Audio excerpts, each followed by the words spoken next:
Morning everyone. I have a goodie for you guys today. It's about 6:45 right now and I'm already on the trail. I don't know how well this video is gonna go, but this is my first attempt at a hiking vlog thing. Today I'm doing Mount Bessemer, specifically the south peak, because it's kind of a double peak one. The south peak's a little bit lower.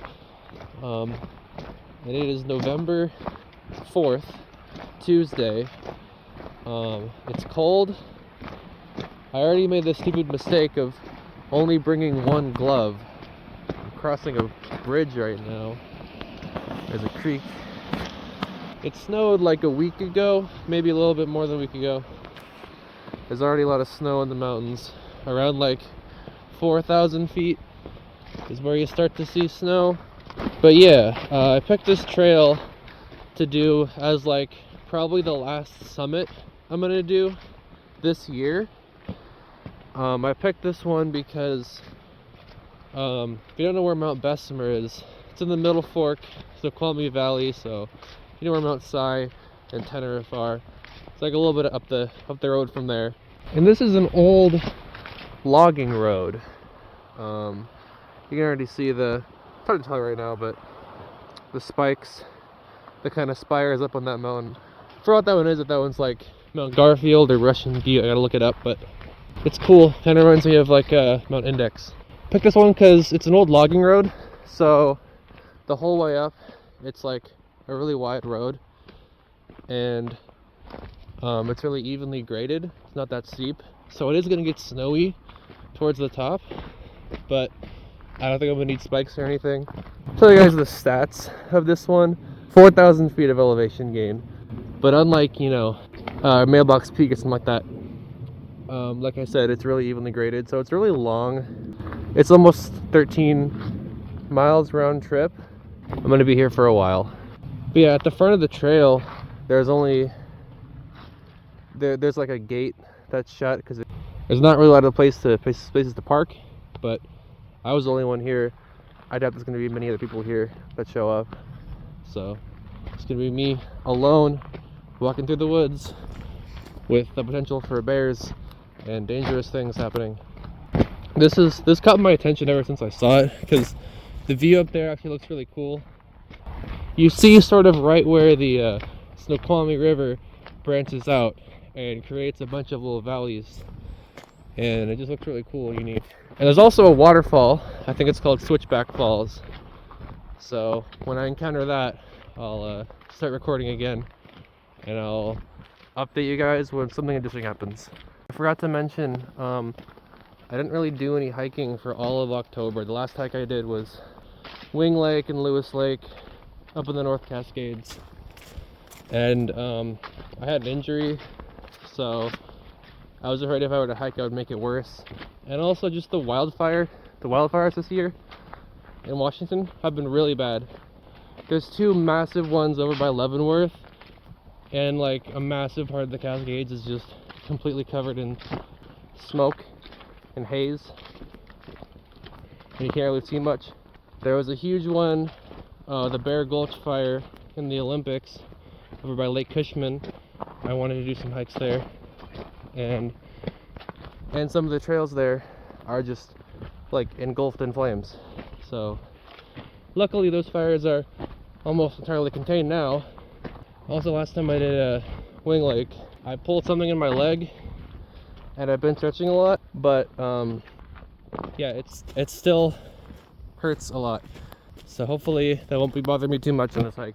I've just been really busy with working retail, seeing friends. I haven't had a whole lot of time to go hike. So this is Big Blowout Creek, and there's a cool bridge here. There's another trail that this is a part of. It's really misty. Leaves are falling. My leg is cramping up real bad. Found another bridge for the East Fork Big Blowout Creek, which is going to turn into a waterfall up ahead. Well, I'm about an hour into this trail and I just hit Switchback Falls. Sorry, I'm going to flip this around. Switchback Falls. Continues up a lot up there. Really cool looking. It's really loud. Following that big blowout creek. And the sun's already starting to peek out. Sorry, it's not focusing. Sun's starting to peek out. Probably gonna get even more sunny in the next hour. And further up this trail, let's go turn to Bessemer Falls, which is the same creek. Yeah, really cool. Well, we already got a really cool peekaboo view. There's a mailbox peak over there. I've been up there. It has a mailbox on it. Kind of lame otherwise, but cool view. And we're already at Bessemer Falls. Just like 10 minutes up the trail. So that's cool. I wonder if we'll get another waterfall from the same creek.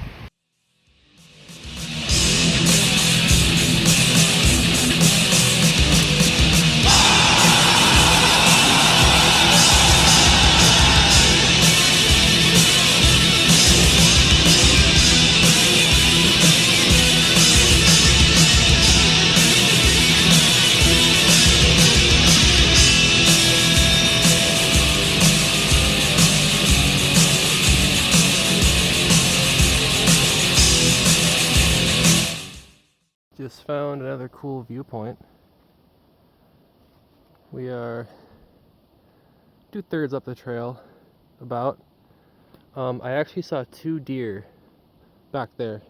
At least 2, there might have been 3. So that was cool. They were like right on the trail. I don't know if I got a picture. They're like running away where I got the picture, but it's nice to see.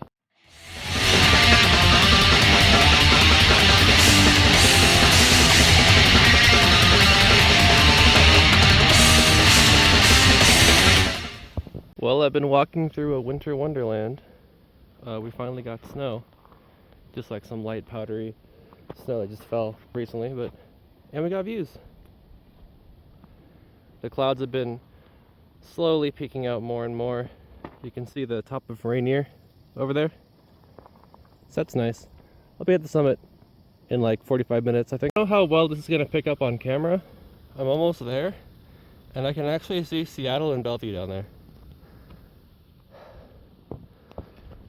Rainier is peeking out more and more.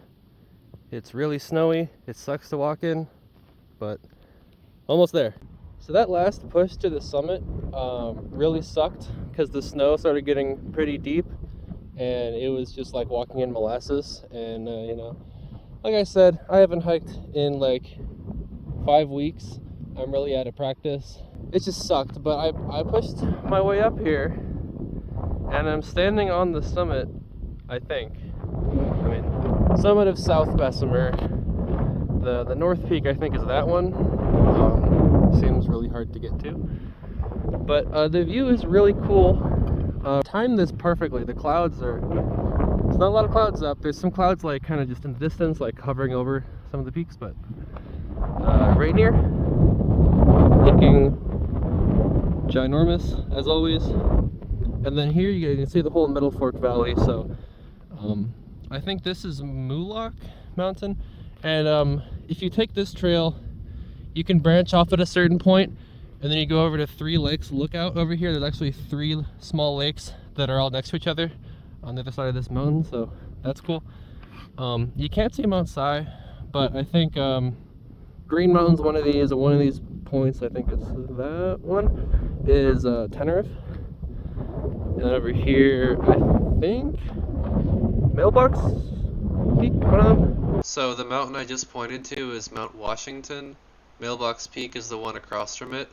I don't know how I got that mixed up, considering I just pointed to Mailbox Peak earlier on the trail. I'm really stupid. The spiky one that I've been looking at for a while is Russian Butte. And then over here you got, I think it's the Pulpit. Hold on, I can't really see my screen that much. You got the Pulpit. There's like a little pop down there, that's Stegosaurus.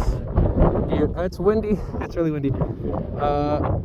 This one, which I love mountains with like a lot of detail on the rocks, like how it's all carved out like that. This is Mount Garfield. You got the rivers branching out going towards Snoqualmie Pass. You can see some of the taller peaks are covered in snow over there. It kind of looks like Cherry Peak, but it's not. Cherry Peak would be further there. I don't know. But you got some cool mountains with the clouds coming in. And when I was heading up, it might be covered by the trees right now or the clouds, but I was able to see Mount Baker somewhere. I saw Mount Baker totally uncovered by the clouds, and it looked cool. So I'm gonna point that out if I see it again. But yeah, and there's some, I think you got the Olympics.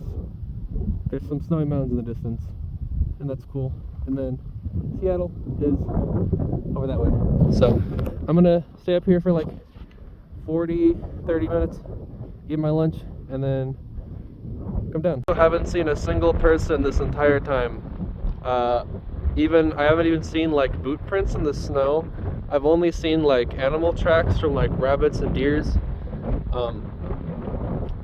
I saw some like weird, I kept seeing patches of these like weird like big blobby footprints. So there might be like a Sasquatch over here. I know they live here. This is their home, so that's cool. By the way, if you're gonna do this trail, I just recommend just give yourself a lot of time and just kind of go at a steady pace.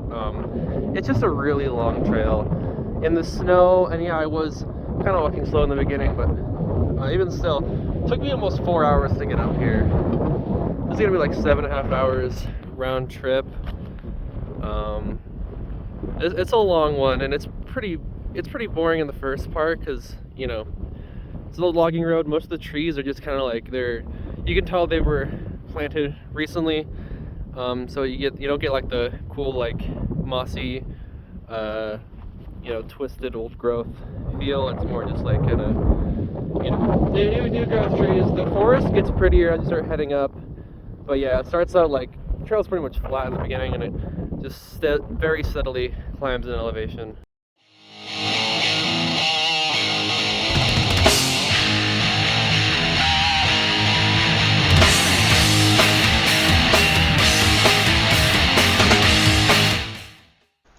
By the way, this is not my picture, this is just something I found on Google Images, but this is exactly what Russian Butte looked like when I was heading back from the trail. Like, this is just right in front of me, and I didn't get a picture. I was like, I already got a picture, and then by the time I wanted to get another one, it was already too late, and I didn't want to go back just for that, and I'm kind of mad at myself because of that. Here are also my stats on all trails. This was definitely a good workout. And if you want to just get some solitude of being alone in the woods for a while and get to see beautiful views near Seattle without having to worry about crowds or anything, this is definitely one to consider.